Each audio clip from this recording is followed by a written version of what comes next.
सगळे शेकत बसलोय. तर तिथे जुनं बाथरूम होतं, बीएमसीचे जुने बाथरूम. आता नवीन पुढे बनवलं होतं, पण मागे जुनं होतं. तर त्या जुन्यानी अचानक दरवाजे चालू बंद झाले. खट खट खट खट, धडाधड धडाधड धडाधड. तर सगळे घबराट, सगळ्याला घबराट झाली. हे काय बाबा, कोण एवढ्या रात्री कोण तिकडे ठोकतोय दरवाजा? तो जो शफीभाई होता ना आमच्यामध्ये, ज्याला आम्ही मजाक करायचो, तो बोलायचं मैं जानता हूँ, मैं ऐसा हूँ, मैं भगवान, ये वो सब. आम्ही त्याची मजाक उडवायचा की ऐसे भगवान है, कौन सा जादू, कौन सा भूत, ये सब फेकम फाकी बंद करो. तो बोला ठीक है, तुम एक काम करो, जाओ कोई भी जाके एक जण दरवाजा बंद करो. तर जाणार कोण?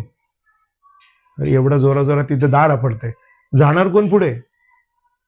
तर सगळे नाही, काय कोण काय बोललं नाही. तो बोला मैं बंद करू. आम्ही त्याची मजाकच उडवतो ना, हा करो करो देखेगा. अरे असा त्यांनी हातामध्ये काय पकडला एलम, आणि 2 मिनिटामध्ये दार बंद. दार बंद झालं. जे आपटत होते ना, धडाधड धडाधड धडाधड बंद. सगळी पोरं शांत. त्या माणसाला सगळं म्हणजे हे करायला लागले, अरे यार क्या किया इसने इतना. त्या बाथरूम मध्ये दुसऱ्या दिवशी सकाळी आमच्या आईची